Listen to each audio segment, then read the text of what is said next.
Good evening and welcome to Spotlight on MX24 television. We're going straight into parliamentary affairs where the Speaker of Parliament, Alban Bagby, has referred 3 members of Parliament who are Sarah Adjoa-Safo, Henry Quartey and Kennedy Ejapong to the Privileges Committee for absenting themselves from over 15 sittings of Parliament. According to the Speaker, the absence of these members of Parliament without his permission constitutes a breach of the rules of the House. Now, on the floor of Parliament on Tuesday, Speaker Alban Bagby urged the committee to provide its report to the House 2 weeks after the House reconvenes from recess. Of course, not everyone agrees with the actions of the Speaker, including even members of Parliament from the minority side. We're going to get into all of those details shortly. But what are the implications? What does this mean? We know that a former member of Parliament who is former member of Parliament for Kumbungu constituency, Ras Mubarak, petitioned the Speaker of Parliament to deal with the matter of absenteeism in the House and resulted in these actions. But before we get into all of that, I should let you know we're going to be speaking with Nehemia Atiga, who is principal lead at Odikro, also Samuel Oklujeto Ablakwa North Tongu, Member of Parliament, and Divine Husseini Isa, former Member of Parliament for Okaikoyo North. We'll be right back after this break. Please stay with us here on Spotlight.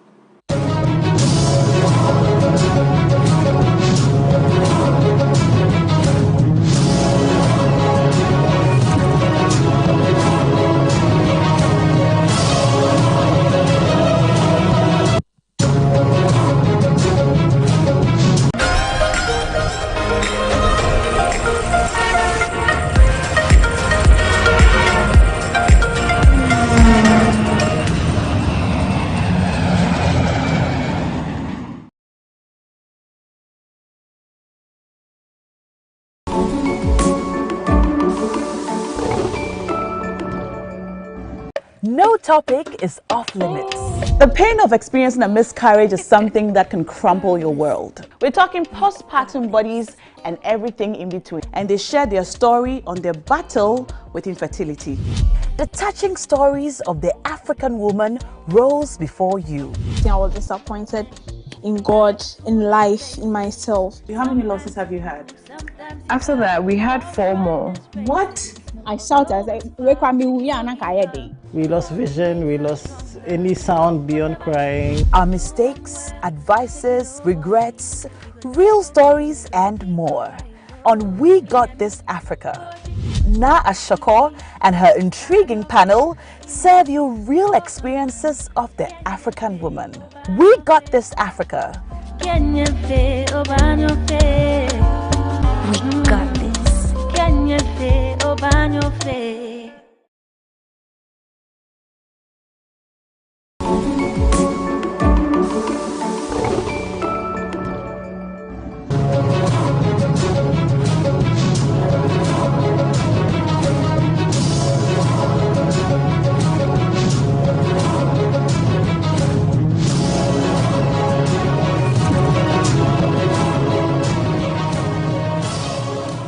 Welcome back to Spotlight. I mentioned before we went on that break, we're discussing absenteeism in Parliament, and we're going to be speaking to some members of Parliament, some resource persons, and also one former member of Parliament.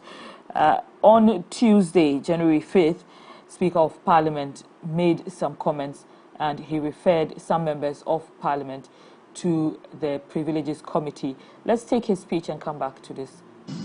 That 3 honorable members have so far absented themselves in this meeting for more than 15 sitting days without permission, as recorded in the votes and proceedings. And I'll proceed to mention the names of the 3 members. The first is Honorable Sarah Adjoa-Safo.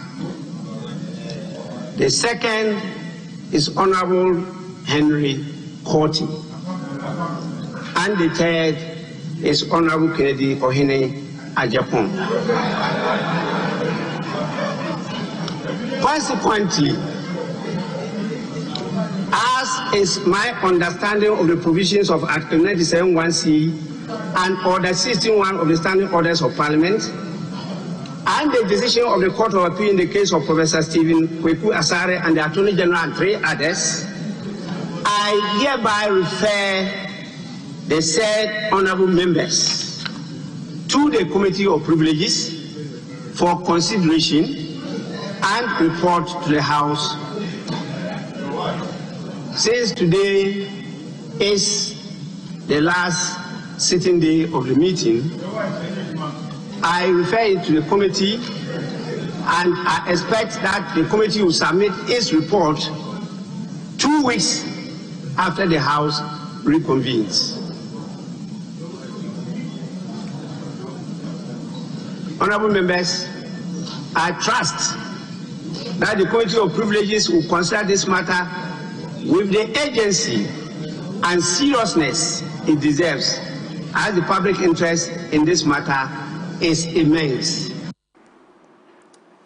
That was Speaker of Parliament, Speaker Alban Bagbin, referring some members of Parliament to the Privileges Committee there. And the case of Sarah Adwoa Safo has been outstanding for months and been extensively discussed. But on that list is also Kennedy Ejapong, interestingly, one of the members of Parliament who heavily criticized Honorable Adwoa Safo for absenting herself from Parliament for so long. It will be interesting to find out exactly what his issues are. And Honorable Henry Korte has also been absent from Parliament. The Privileges Committee has some work to do over there. But as everyone in Parliament agree, of course not, we'll be getting into that part a bit later in the program. But right now we have on the line, on Zoom, with us, Nehemiah Atiga, who's principal lead at Odikro. Hello, good evening, Nehemiah. Thank you for joining us on Spotlight. Good evening. Thank you very much for having me. Right. What, upon observation of this entire situation, what are your comments? I mean, for us, it's a welcome development. And why do I say it's a welcome development? Regular attendance of MPs to Parliament is critical to the functioning of that arm of government. And if you look at it critically, whether we want to ensure that there's effective representation of citizens or constituents in the House during public debate and decision making, or whether you're looking at just ensuring that there are efficiencies around the governance process, then they ought to be in Parliament. They ought to ensure that there's regular attendance. Now, if for any good reason you are supposed to absent yourself, then you have to ensure that you have sought permission, and that has been approved. In the past, we have attempted to even use the legal route to actually get some action after petitioning previous speakers with no action. So if some folks have petitioned this current speaker and some action has been taken, then we believe that this is a step in the right direction. Now we don't want a situation where there's a lack of quorum that will bring government business to halt or delay any decision making or delay any passage of crucial bills. But so far, has the absenteeism of these particular MPs created any issues in Parliament? I mean, of course, if you looked at Adwoa Safo in relation to the e-levy issue, but for someone like Kennedy Ejapong, he's always been I don't want to use the word truant, but he's always been an absentee. When we look at our data, he's always down there. So if you look at our previous reports, when we pull our data and he's not down there, maybe we may think that there's something wrong. It's either he's turned a new leaf or there's something wrong with the data. For someone like Adwoa Safo, she's neither down there or at the top, so she's somewhere in the middle.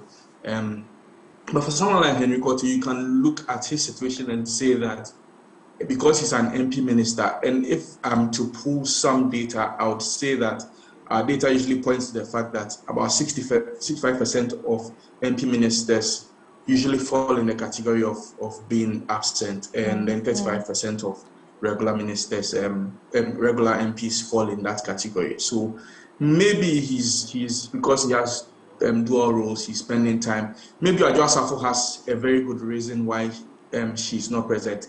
Again, we've also noticed that wouldn't that reason be when known to Parliament by now? I mean, the rules of the House requires you to make that known as you request to be absent with permission, and so that should be known. But obviously, they haven't sought permission, and so that is not known. Another thing I wanted to touch on was the fact that half of the time, especially for the 7th and the 8th Parliament, you would have noticed that NPP MPs absenting themselves is around 72%, whereas NDC MPs are around 28%. So maybe it's because the ruling party has a large number of MPs coming from Parliament, and so that may be an issue, and that's why maybe on the minority side, maybe the minority side are also ensuring that they have to make the majority side, should I say, check them, and so they are constantly in the House. So all of these parameters or all of these things comes into play if you look at it. Now, the Speaker seems to think that though the numbers may be low in the House, it isn't an issue because members present should include all MPs in committee meetings and within the precincts of Parliament. Do you share this opinion? I mean, if you were in a committee when a plenary is going on, I'm sure that would be known to everyone. So that's neither here nor there. We know that even when we started doing our analysis and our reports, we had seen at certain times that the number of people in the votes and proceedings vis-a-vis the picture taken by our team in Parliament is different. So you see a few people in there, yet you see that a large number of people have signed in, and this is why sometimes we also ask that the committee sitting should also be much more open, not limited to just the report that lists the number of people who are present, but also be able to list out their contributions and everything, or open up a large number of the committees so that we can also monitor them effectively. So earlier you referred to Honorable Henry Quartey having a dual role. There are also some members of Parliament who believe that because they belong to committees and have to do committee work, they should be given a bit of leverage to absent themselves a little bit. When we look at the number of members of Parliament who also hold ministerial positions and other positions, don't you think the standing order should be restructured a bit to give them a little room? So, I mean, if first of all, if you were supposed to carry out a particular activity with a committee and maybe you're supposed to travel out of town, so because of that you are not there at the plenary, I think that you obviously sought permission to be absent because you're actually on parliamentary duties, right? In this case, it's not the situation. Again, we find ourselves in a situation where this current speaker, because you have a hung parliament, can actually carry out a lot of reforms because there are a number of things that people have clamored for around their standing orders. And this is actually the time to do that because there are a lot of loopholes that allows for certain things to happen. And if we are able to, should I say, review and implement new standing orders, maybe we would get somewhere because every parliament have made efforts to review the standing orders, but there hasn't been any adoption. So every parliament starts all over again, or they continue from somewhere and then they end, which is not, should I say, the best. And obviously, we are looking at Article 97 Clause 1C of the Constitution, but we also know that Article 78 plays a role in all of this because it gives the president the power to appoint members of the legislature to be a part of the executive. Right. Naomi, I want to find out if you agree with the Speaker's actions, because we know not all members of Parliament agree with him. But I'll come back to that in a moment. Let's just take some of those reactions and be back shortly. Okay.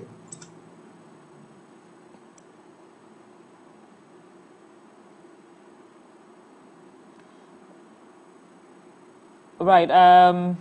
I think we have issues with that video. We're just taking some reactions from some members of Parliament concerning the Speaker's comments and referring 3 members of parliament to the Privileges Committee. So we'll just take that shortly and come back to the discussion.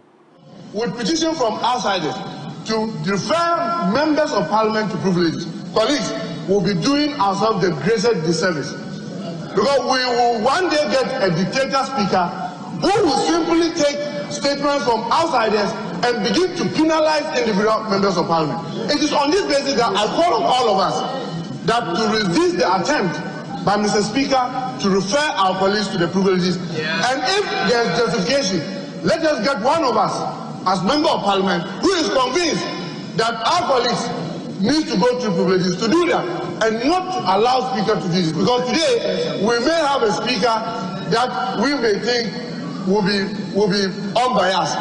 If we allow this to stand, it will become precedent, and tomorrow it may hurt each and every one of us. And it is on that basis that I stand to say, Mr. Speaker, I want to come properly under Order 93.5 to say this is your decision to refer our colleagues to the privileges will be challenged with a substantive motion. I thank you, Mr. Speaker. Committee, I have difficulty accepting your legal and constitutional justification for that referral.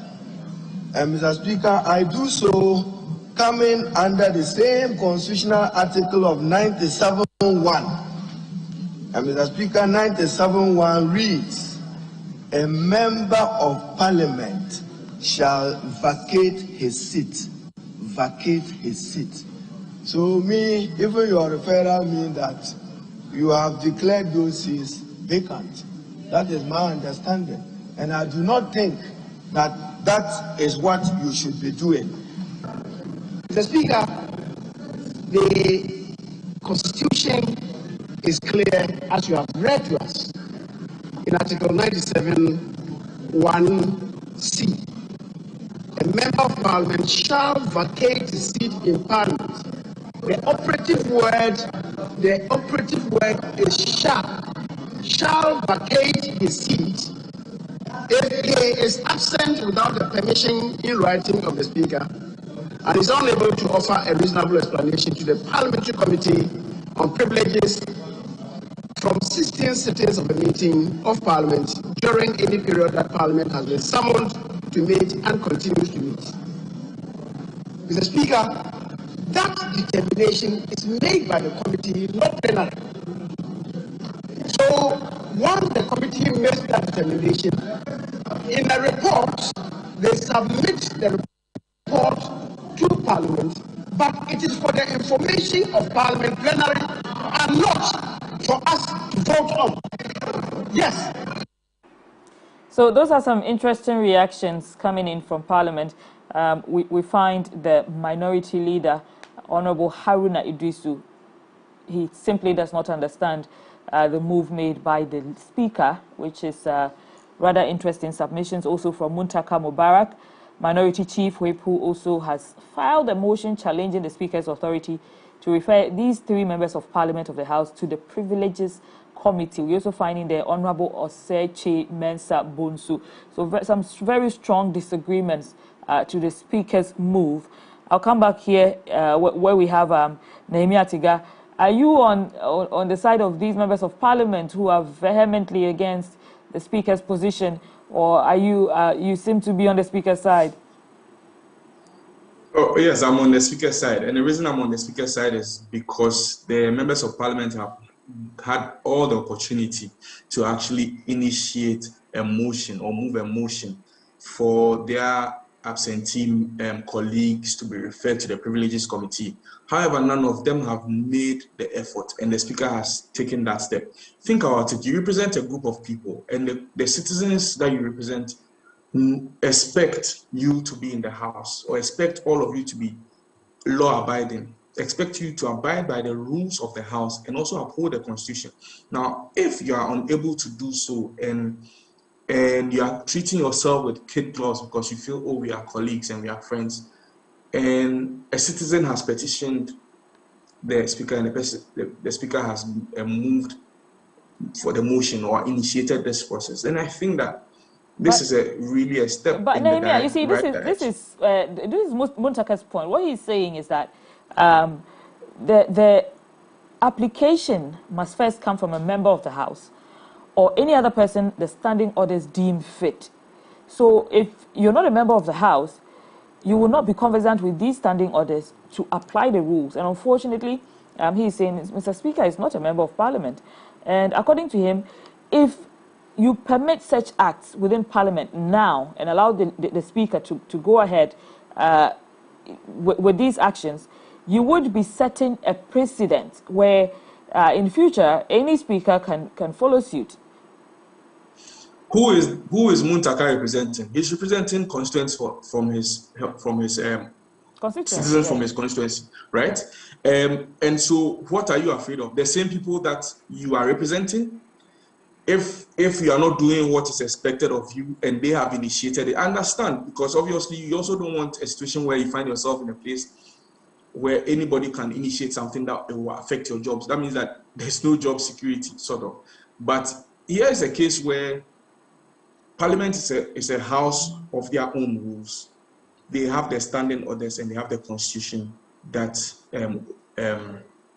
guides them. Now, you are not making effort to ensure that people who are in contravention of Article 97 Clause 1C are brought to book. Who then initiates it? The citizens should petition the same people who are treating their colleagues with kid gloves. I'm sure that we all know that there are a large number. If we put our reports out, our data will show you a lot of people fall in that category over the years. It's happened over the years, but there's no appetite, no strong conviction to say, I'm going to do this, because maybe they're also afraid that it will become a partisan thing. Think about the things that have happened with even the Assin North MP. You notice that the minority says, if you're asking us to ensure that we have consensus in terms of majority and minority side, but at the same time you're trying to get one of our members out, then what are you trying to do? Straight away, they are trying to tell you that because you are asking for consensus, you shouldn't get this MP out, because even though maybe the court is saying that he's broken the law. So do you get the mindset with which they operate? Yeah, and so if you have this sort of mindset, you may then feel that the speaker is starting a certain precedence that anybody who petitions him would make. I think that's mainly his argument, because he frankly believes that if you set that kind of precedence, it will be very easy for anyone to write a petition, and then you would have to take it up, which creates a lot of confusion in the House, and it doesn't go according to the framework they have to work with right now. Yeah, but the other option is that somebody could have also taken the legal route, which again we know what happens when that. So I mean, like we attempted to do, we took that route. Unfortunately, we were trying to get the speaker and those members, the 125 members at the time, and every time the bailiff went, he was detained, and all the other things that happened. So we know how it's difficult to deal with Parliament when you use the legal route. So if there's an opportunity for us to go through the speaker, and you have a speaker who is willing to take action, then I think that is the best way to go as far as I'm concerned. So majority leader, minority leader, and the chief whip may be afraid of a certain precedence that would affect them, because any citizen can then petition them. But it's clear in the Constitution and it's clear in their own standing orders. So what has prevented them from doing this, even without anybody from outside initiating this process? What has prevented them? Right, Nehemiah, thank you. Let me just go to the line where we've been joined by Honorable Oklejeto Ablakwa. I'm going to get his comments. I'll come back to you in a moment, so please stay with us on the line. Hello, good evening, Honorable. Thank you for giving us your time. Hi, good evening, Noan. Thanks for having me. Yes, we've just been discussing absenteeism in Parliament with specific reference to the referral of 3 members of Parliament to the Privileges Committee. My question, has the minority met yet on this particular issue? Well, good evening to you, good evening to Nehemiah, good evening to all distinguished viewers. The simple answer is no. We have not caucused on the current development surrounding absentee MPs, what should happen to them, the Speaker's referral, and matters arising. However, it is important to emphasize that there has been a healthy debate since some of us, as it were, broadened the scope. If you will recall, there was a very spirited effort by our colleagues on the MPP side to get the Honorable Sarah Adjei-Safo out of Parliament because they said they were frustrated. She was undermining government business and impeding their agenda in the House because of her continuous absence. Everybody knows we have a hung Parliament, and every single MP now is a decision maker, is a tiebreaker. Honorable, sorry, I don't mean to cut you, but has there been a reasonable explanation for her absence yet? Not that I know of, except to say that what we have heard from the majority leader, I haven't cited her letter, but the majority leader has told us that she attempted seeking permission. And, you know, normally the process in the House is that these letters to the Speaker, you copy your leadership or you route them through your leadership as a caucus.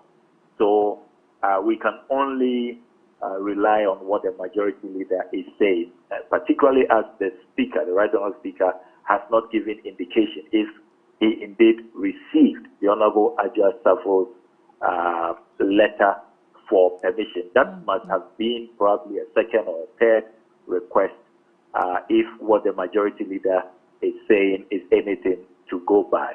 But back to the point I was making, you know, the attention and the focus has been on the Honorable Sarah Adjei-Safo. So I then decided to do some more work, to do some digging into attendance generally since the inception of the 8th Parliament. Right. And I discovered that it is not fair what our colleagues on the other side continued to do to the Honorable Sarah Adjei-Safo. If we want to deal with absenteeism, which I believe we must deal with because it is seriously affecting the image of the House, it is dragging our image through the mud, we are losing respect, and there have been time without number that we cannot even form a quorum. Can you imagine? 1/10. We can't even form a quorum. There are times that the House has had to adjourn because members were nowhere to be found. And then the images, when it is telecasted on your channel and many other channels across the world, we do not cut a good image as the House of Representatives. And so some of us are committed to this cause and believe that it is time to crack the whip and ensure that we deal with this canker of absenteeism. So when I went through the vote and proceedings, it became clear. It became clear that the Honourable Kennedy Ejipon of Asin Central, the Honourable Henry Quartey, the Great Accra Regional Minister, are in the same soup with the Honourable Adjei-Safo. All three of them have missed more than 15 sittings, and they have not sought permission from the Right Honourable Speaker. And so we needed to broaden the discussion, broaden the possible sanctions, so that it's not about one person, and we ensure that there is no discrimination in whatever we want to do to these absentee MPs. So you say it's time to crack the whip, but in cracking the whip, do you align with this decision by the Speaker to refer this issue to the Privileges Committee? Honestly, my view is grounded in the Professor Stephen Kweku Asari decision, which the Court of Appeal provided a very reasoned judgment on the 11th of December 2008. The Court of Appeal is saying that when you cross the 15-day mark and you do not have any permission, your seat should be declared vacant the clerk of parliament should write to the electoral commission, and there should be a by-election. It's a very radical approach. It says that when you are within 15 days, then you can have some discretion. The speaker can, grant you permission and all of that within that 15-day absenteeism period. But when you cross the 15-day mark, the Court of Appeal has held that you just have to be dealt with. I mean, there can be no excuse. 15 days is enough time for you or your assigns or your secretary, your staff, your relatives to reach out to Parliament. I mean, how many employers will keep, an employee on the payroll if that employee goes AWOL for 15 days and cannot be found, cannot be located? There's no word, no information as to where that employee is. So I take the view that we need to take a careful look at the appeal court's decision and ensure that we are guided by it. To be honest with you, I really am not bothered where the petition emanates from, whether it's from a member of parliament within the house or the general public outside the house. Look, the world all over, they are talking about open government, open parliament. Look, elsewhere, in other jurisdictions, the business of parliament is dictated and determined by people on the outside. Take the House of Commons, for example.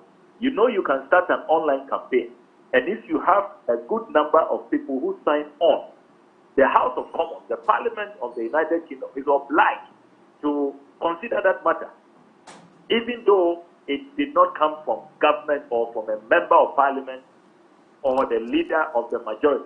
Once you have a substantial number of people from outside who have signed on to a petition, you are compelled, you are under obligation to discuss that matter. You have no choice, no option, no discretion.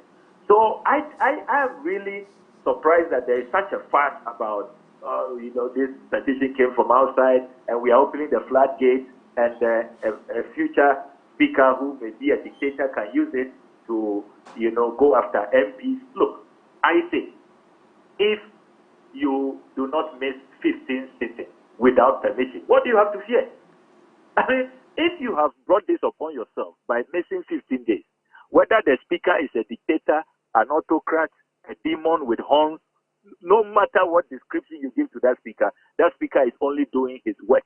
I think that speakers have been very lax since 1993, the exception of this Fourth Republic, that we are used to speakers turning a blind eye to the canker of absenteeism. So honestly, I belong to a totally different school of thought. I think that all this. So you don't think this is a little high-handed to straight away refer them to the Privileges Committee? Not at all. I don't think it is. Article 97(1)(c) is the state of the law. That's what the Constitution says. The Constitution says that you should be referred to the Privileges Committee. It's one of the few times that the Privileges Committee is mentioned in the Constitution. So the Speaker hasn't done anything, in my view, which is ultra-virus or which is strange. Look, it's just that the Speaker is now, after a long period of successive speakers seeming to look the other way, now this Speaker wants to crack the whip. And you see, it is shocking that the people who were saying, deal with Adjustable, crucify Adjustable, go after Adjustable, suddenly when some of us did the research and we have discovered that there are more than one MP involved, it's 3 MPs. Now they are saying, let's pull the brakes. People want to defend their friends. They want to consider other. Look, we either want to apply the law, comply with the law, or we don't. This business of always engaging in convenience, lack of principle, my friend, my body, and all those things. You see, we don't build a society that way. We don't build a country that way. If we say that we are a country of rule of law, let's apply the law. Look, as we speak, there are goat thieves, banana thieves who are in jail. Some of them are going to be there for 3 years, 4 years, 5 years. Meanwhile, a constitutional provision, Article 97(1)(c), which is clear, express, that you vacate your seat when you are absent for 15 sitting days without permission and without any reasonable excuse. We are not applying it. And it's as if in this country, it's not rule of law, but it's rule of the mighty. If you are mighty and strong, you get away, you do whatever you want, and nobody can call you to order. We don't build a democratic constitutional society in this manner. Very interesting there. I see it looks like you and Nehemiah might have had a meeting before this discussion. You seem to be on the very same point, and I see Nehemiah keeps nodding. So let me just bring him in here quickly to assess the work of the Privileges Committee, because there's some talk that they have rarely taken any decisions against members of parliament. Do you think this referral, there will be any substantive result from this referral? I mean, for us to, first of all, I just want to say that Honorable Okudzeto Ablakwa is one of the finest MPs that we have. He's one person who upholds the mandate of an MP, and I'm happy that he hasn't shared that responsibility even with this issue, and he's stuck to his guns, and kudos to him. We always look at how he gets into spaces where most MPs will shy away from, and work with data and ensure that the right thing is done. Now, one of the things that we believe would ensure that this committee does their work properly is for us to have open sittings for this particular committee, especially when they sit on this issue, because we want to see and hear and be a part of the conversations, because we haven't seen this happen. Like I said, we have petitioned, we have tried to use the legal route, we've tried just to push for MPs who are in contravention of Article 97 Clause 1C. And so for us in Odiko, we would wish and hope that the sittings for the committee in relation to these three MPs will be open for everybody to see. That way we know that these are the reasons, these were the conversations that went on. And eventually, when the final report is presented, everybody will know what was presented. Okay, so you think that the easier way is for it to be very transparent, so everyone is following the entire process? Yes. Right. Let me just. So it shouldn't be shrouded in any form of secrecy. Right.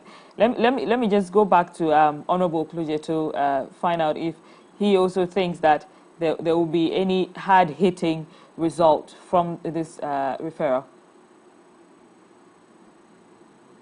Honorable, if you're still there. Yeah, hello? Yes, please.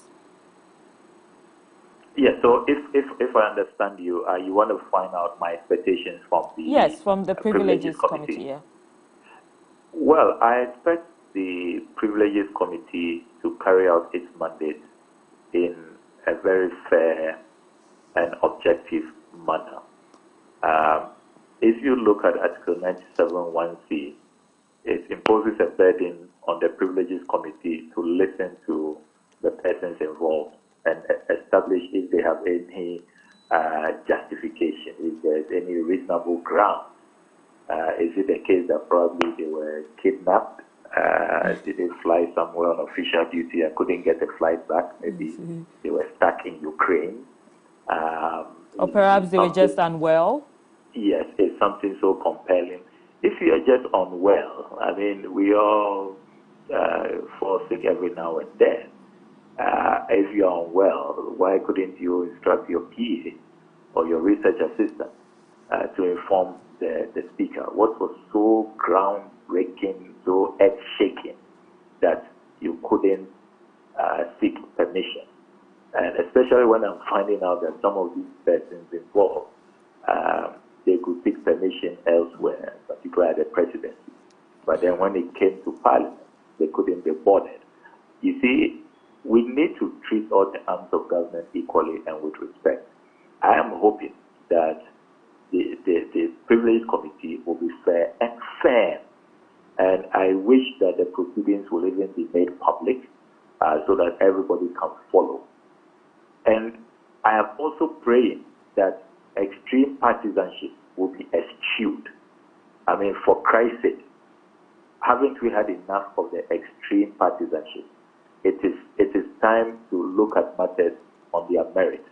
and put this business of, you see, if you listen to our colleagues very well, it's as though as for the Honorable Adjustafo, that nothing she says, will be acceptable. They seem to have even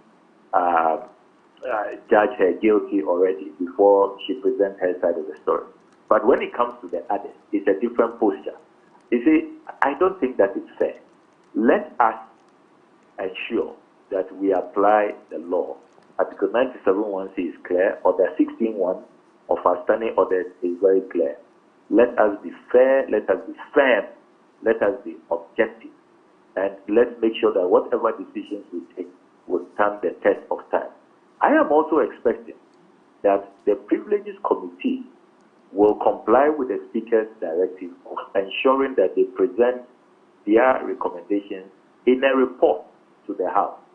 If you listen to the debate of that day, the Honorable Ambrose Derry and others, I think later on the Honorable Majority Leader of Seche Mensah also sought to align with Ambrose Derry's position that the matters should end at the Privileges Committee. So Privileges Committee takes the final decision. I respectfully disagree. Committees of Parliament only perform a delegated function. They never take a final decision on behalf of all of us. There is no committee, whether standing committee, select committee, ad hoc committee, all committees have delegated authority, and they must necessarily return to the plenary with recommendations contained in a report, and then the entire House will take a decision. I mean, imagine you have been sent, you have only been delegated, and then you go take a final decision, and you leave the people with the final authority, the larger House, you leave them in limbo. That is not good. I'm hoping that this sudden, strange suggestions which are unknown to our practices is not because people are beginning to see that, as for the Privilege Committee, our numbers are intact. It's 16-15 in favor of the NPP. However, if a report is brought to the plenary, you can't be sure of the numbers, and these three persons may not also be allowed to vote, in their own cause, and so the numbers reduce. So let's begin by, trying to protect. You see, let's just do away. Look elsewhere. If you look at something like tax evasion, there are senators, congressmen, even former president, former prime ministers who end up in jail. As we speak, the former South African president, Jacob Zuma, is in jail in South Africa. You see, countries making progress, they don't bastardize the law and the rules just to give way for the so-called powerful and mighty in society to, get away with murder. So I am hoping that we will think about posterity, how the larger society will view the political class, and then how the actions we are taking today can stand the test of time, so that nobody looks back and say that, look, all of what has transpired in this season has just been a sham, a charade, which cannot be sustainable. I am just hoping that we will be guided by conscience, and will be guided about the judgment of posterity. Right, and Honorable. If you may allow me to, sure, very, very, very, very humbly thank Nehemiah for his very kind words. Right. I'm really touched by them. Thank you very much. Honorable, but isn't there some unfairness here? Because, there's been so much absenteeism in Parliament over time. Even Nehemiah mentioned earlier from the research of Edikro, there have been a few absent members of Parliament. Why are these particular theories being escalated at this time? Yes, so let me emphasize that, as I said earlier, there has been a certain laissez-faire attitude by speakers and by Parliament as an institution. Let me be honest. Look, one of the things that this episode has brought up is, how is it that as an institution, we don't even seem to have an internal mechanism of checking to be sure when MPs cross the 15-day absenteeism mark. And you see, I hear a lot of people even read the provision wrongly. Some people think that it is consecutive absenteeism or missing attendance consecutively. No, there is no such word in the Constitution. If within a meeting of a session you miss 15 sittings, because I heard some people say, oh, you can miss for 14 days, then come on the 15th day, and then it starts counting afresh. No, that's not what the Constitution says. So if you miss 15 sittings, whether it's consecutive, whether it's interspersed by some sporadic appearance in the House, it cannot save you. So my worry is that as an institution, we don't seem to have internal mechanisms to check, to make sure that when people have breached, have violated the Constitution and our standing orders, we are able to hold them before the Privileges Committee and deal with them. Look, all this brouhaha about whether the Speaker was acting on a petition from outside or from within. I had gone to see the Speaker earlier. I wanted to make an application on this. The Speaker asked me to hold on, that he wanted to make a far-reaching statement on the matter. The Speaker on his own, that's what many people forget. The Speaker on his own can refer people to the Privilege Committee or can take a strong view of matters. Standing Order 5 allows for the Speaker to be flexible. The Speaker has sweeping powers, particularly on matters that have not been well outlined and laid out in our standing orders and in our Constitution. Like this, like how to deal with these absentees. It only tells us where they should go to Privilege Committee and then how the seat should be declared vacant. But it doesn't really tell us the process, what to go through. And that is where the Speaker has, a large discretionary power under Standing Order 5. But back to the more fundamental issue, Parliament as an institution, we must now devise ways. Can you imagine if we didn't have,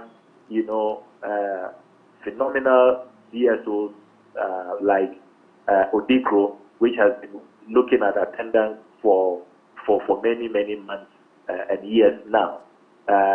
This matter will just, have not even gained the attention and traction that it deserves. So it is time for Parliament as an institution to know. Look, if I hadn't done the research I did, we wouldn't know that these 3 MPs are those who must face the music.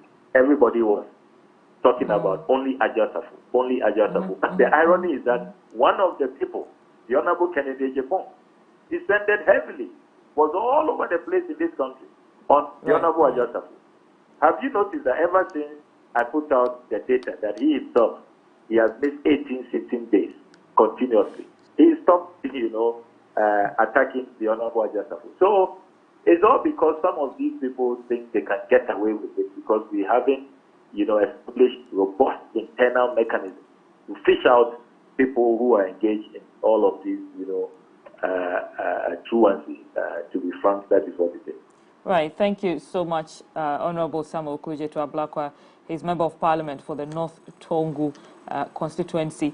I'm just going to come back to Nehemiah, who's still on the line with us, who has also mentioned earlier in the interview about research that Odikwe does.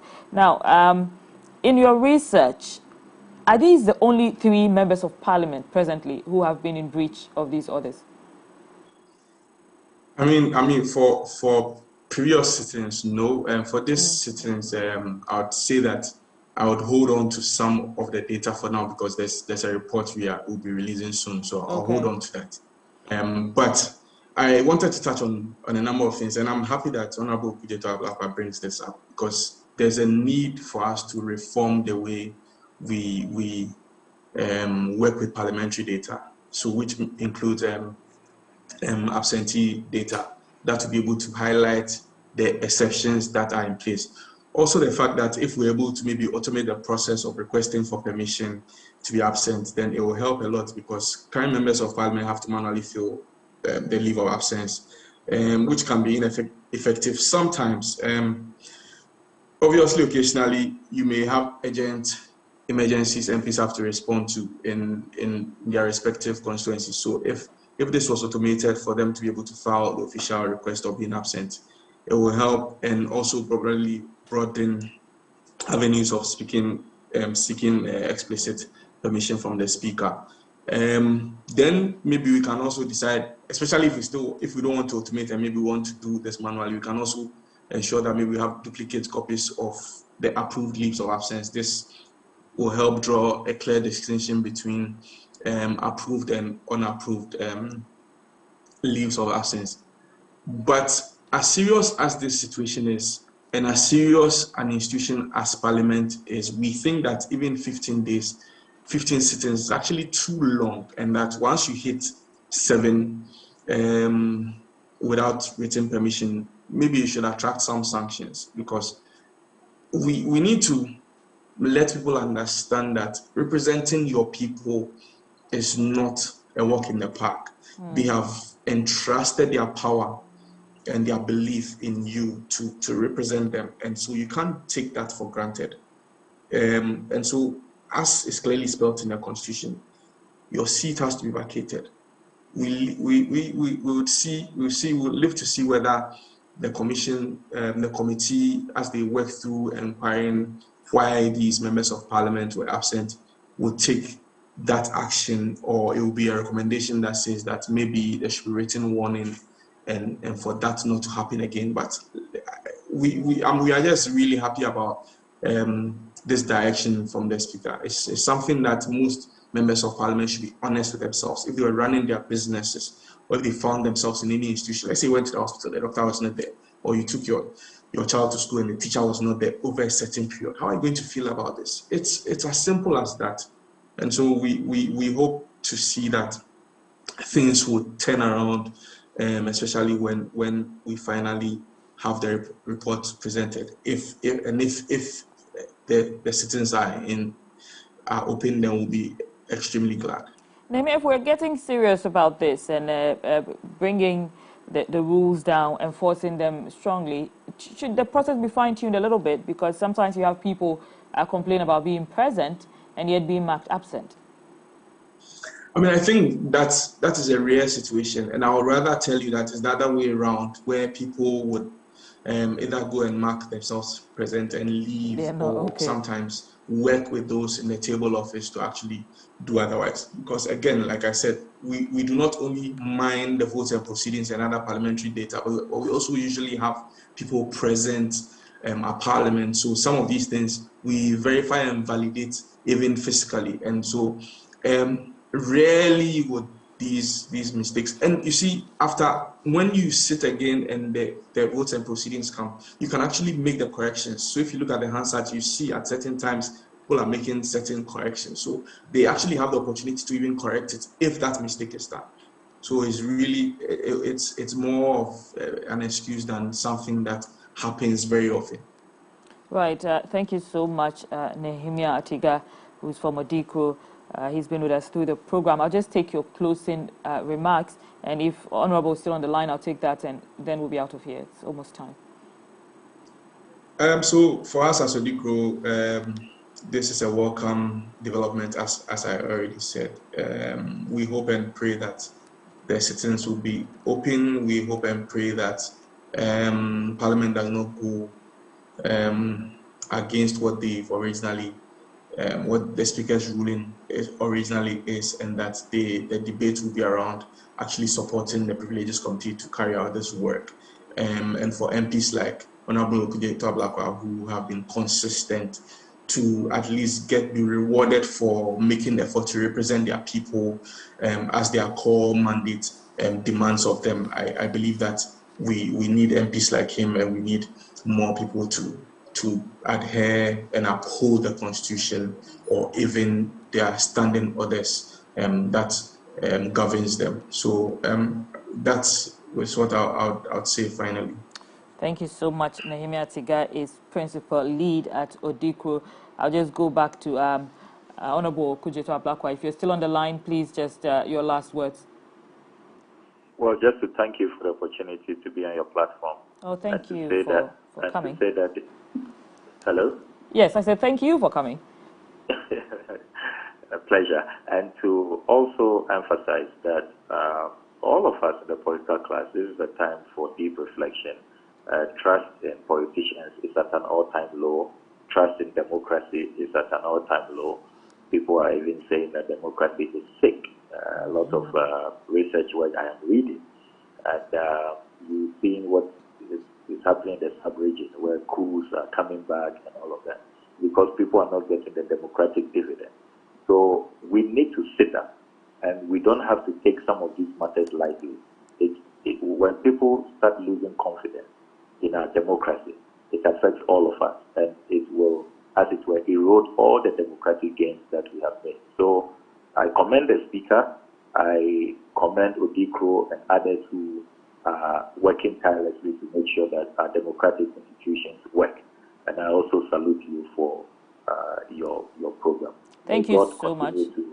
To help our country and strengthen our democracy.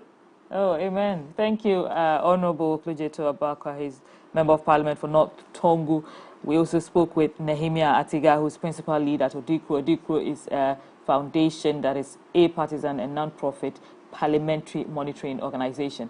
My name is Nuong Valong. Thank you on behalf of the entire production team here at MX24 Television for staying with us and for spending 1 hour of your evening with us. We're grateful. Good evening.